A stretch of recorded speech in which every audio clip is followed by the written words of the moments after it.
ағаш аяқ циркі жайлы не айта аласыз? Бұл кісі енді ат үстінде ойнаған әлгі цирк дейді ғой, қазір бұрын немене дейтін.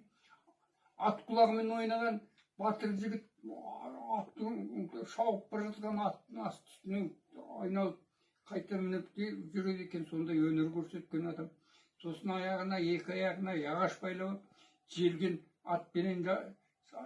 атқа жеткізбей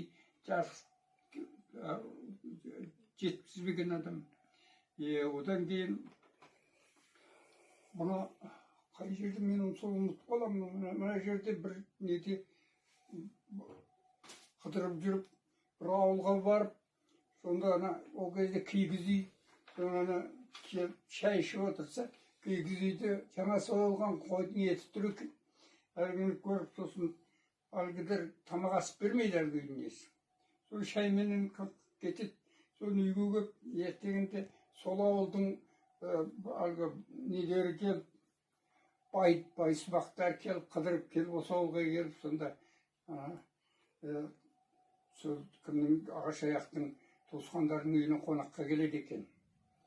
Әңгімелесіп нетіп отырғанда ана кісі келіп сәлем беріп, ағаш аяқ Назаралла сәлем беріп, ана кісілерді күтіп,